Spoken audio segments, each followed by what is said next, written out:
¿Cómo creéis que todos estos cambios socioeconómicos van a tener lugar en esta nueva era? Ya. Bueno, pero igual, para eso es importante hablar de dónde venimos, ¿no?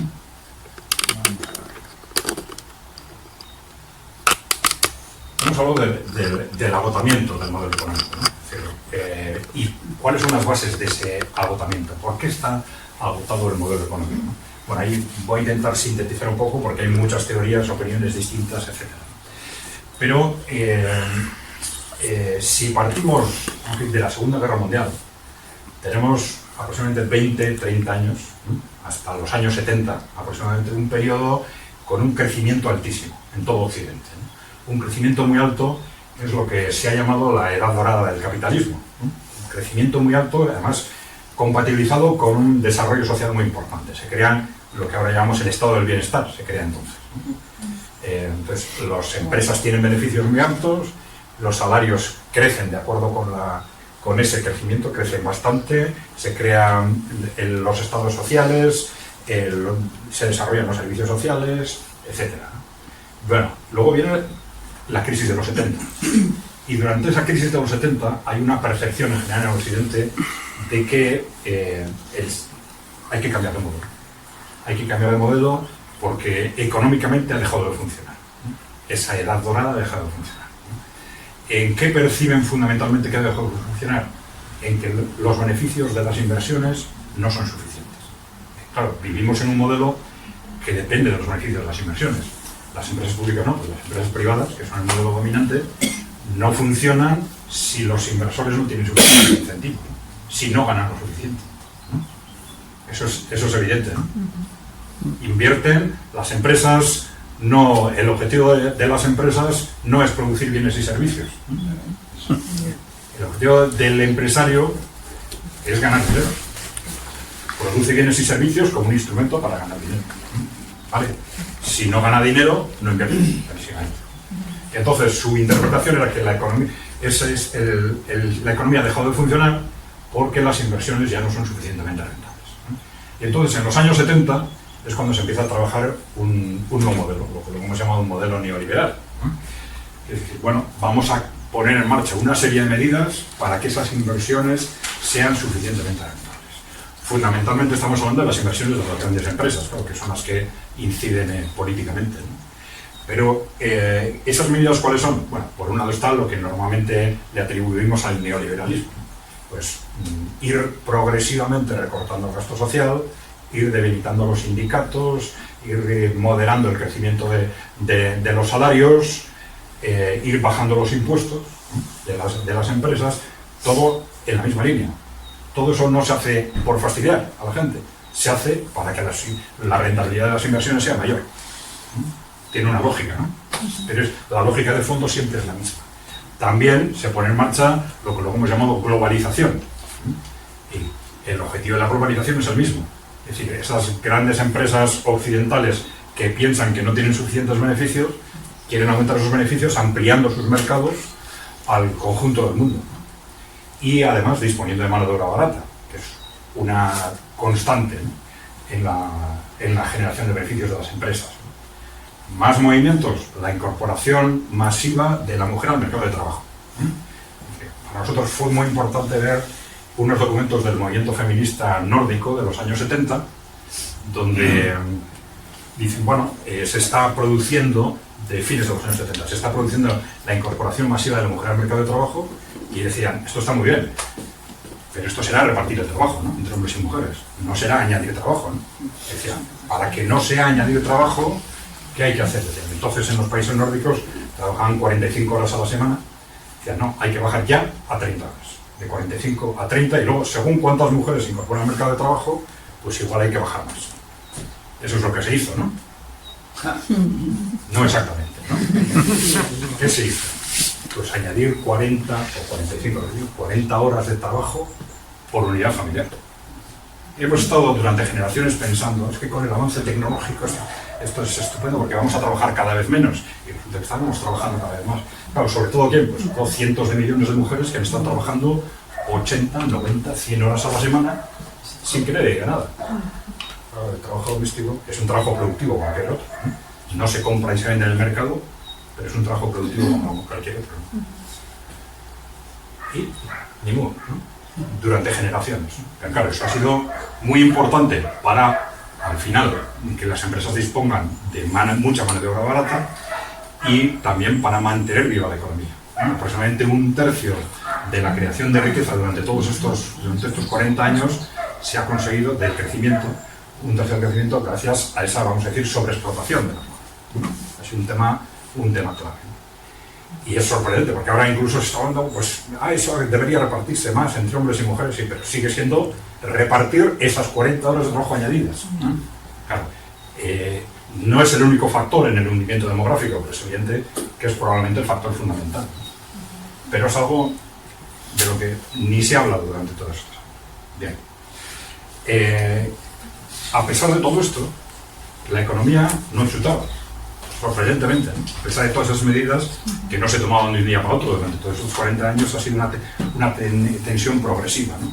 Privatizar el sector público empresarial, recortar gastos de ser posible, bajar los impuestos de las empresas, debilitar los sindicatos, todo en la misma dirección, ¿no? Un movimiento muy importante dentro del proceso de globalización fue un pacto, luego igual no sale desde otro punto de vista, pero bueno, un pacto histórico del que oíais hablar en su momento entre esas grandes multinacionales y el Partido Comunista Chino, que empezó con aquellas visitas de las que se habló mucho de Nixon, Kissinger y Rockefeller a China.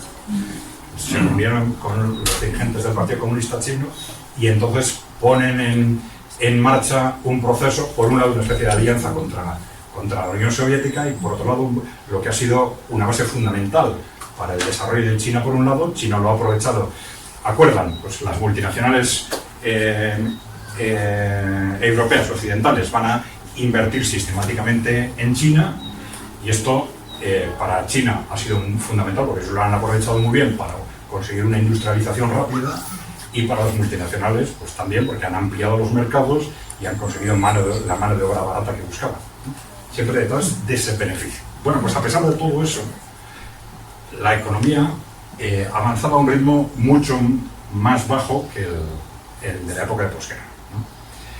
Y ha habido otros elementos que en el ámbito financiero se han utilizado para ir resolviendo los problemas que teníamos en la economía. Por un lado, tenemos las medidas que se adoptan en Estados Unidos en el ámbito de la moneda, rompiendo la relación del dólar con el oro. Esto es algo que a mucha gente le llama mucho la atención porque parece cosa de la Edad Media, pero no lo es, ¿no? Hasta el año 71, todas las monedas tenían de forma directa o indirecta relación con el oro. Es decir, había un compromiso directo o indirecto de los países de que tú puedes utilizar mi moneda y cambiarla por oro cuando quieras. En la última fase era un compromiso indirecto porque se hacía siempre a través del dólar. Ese compromiso del dólar se rompe en el año 71 y ahí, a partir de ese momento, nuestros países quedan libres, primero Estados Unidos y indirectamente todos los demás, quedan libres para emitir todo el dinero que quieran. Porque hasta entonces no podían hacerlo, por ese compromiso de cambiar monedas por oro, tenían que tener oro que soportara esa emisión de monedas, ¿no? A partir de ese momento, las posibilidades de emitir más monedas es libre. Con lo cual, a partir de ese momento, nuestras monedas se dice que son fiduciarias, de confianza. Confiamos en que los gobiernos o los bancos centrales no van a abusar de esa posibilidad. Luego lo han hecho sistemáticamente. Y eso se ha utilizado para impulsar el crecimiento y para impulsar la deuda. Entonces, ese crecimiento que no acaba de despegar se ha intentado alimentar constantemente con deuda. ¿Qué pasa con la deuda? En principio, la economía se mide en base a la producción y venta de bienes y servicios, ¿no? Los bienes y servicios que se producen y se venden, ¿no? Si yo utilizo en principio mi salario, yo soy un trabajador asalariado, si utilizo mi salario para comprar bienes y servicios, estoy contribuyendo al PIB a través de esa compra de bienes y servicios. Si pido un préstamo en el banco, además de mi salario, gasto lo que he pedido en el banco, ¿no? Gasto comprando más bienes y servicios. Si eso se hace en el conjunto de la sociedad, que se sube el nivel de préstamos, el nivel de deuda, eso es impulsa el PIB, la producción hacia arriba. Se compran más bienes y servicios y se producen más bienes y servicios. Fenómeno. Entonces, en cualquier momento, aumentar la deuda es impulsar la economía hacia arriba. Pero ¿cuál es el problema de la deuda? Que pagarla. Que hay que pagarla. Que hay que pagarla y hay que pagar los intereses. Entonces, ¿qué pasa? Que en el momento en que hay que pagar los intereses, yo ya no puedo utilizar mi salario para comprar bienes y servicios. Una parte de mi salario lo tengo que utilizar para devolver la deuda y los intereses. Claro, si esto pasa en el conjunto de la sociedad, ¿qué pasa? Pues, ¡pum!, el PIB hacia abajo, crisis. Bueno, ¿y por qué eso no ha pasado durante estos 40 años? Pues porque cuando llegó ese momento de que el conjunto del endeudamiento tiraba hacia abajo, lo hemos arreglado con más deuda. Esa inyección de dinero que decimos de los bancos centrales se transforma en deuda. ¿Eso cómo se hace? Pues los bancos centrales le dan ese dinero a los bancos y los bancos lo utilizan para dar créditos a las personas. Entonces, hemos estado 40 años alimentando la economía en base a un crecimiento constante de deuda. Y así todo, el rendimiento de la economía no ha sido bueno. Tenéis, durante el periodo de posguerra estábamos creciendo alrededor de un 4% anual. Esto es un cuadro de productividad que al final es la referencia más directa del crecimiento de la economía. Productividad es lo que producimos con una hora de trabajo, como media. ¿Vale? Se supone que con el avance tecnológico, la formación, científico, tal, somos capaces poco a poco de, con el mismo esfuerzo, con una hora de trabajo, producir más.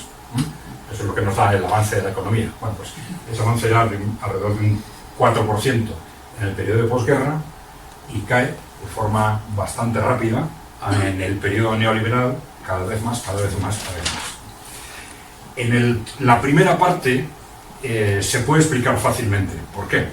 Porque si vemos no ya el periodo de posguerra, sino si vemos lo que ha pasado desde el comienzo del capitalismo, digamos, este era un crecimiento anormal, extraordinario. No voy a entrar ahora en las causas porque nos llevaría mucho. Pero si vemos los periodos anteriores, el crecimiento medio desde que surge la revolución industrial, pues podía estar alrededor del 1 o 5%. Con lo cual dices, bueno, de alguna forma hemos superado ese periodo anormal y estamos volviendo a lo que es el nivel de crecimiento natural del capitalismo.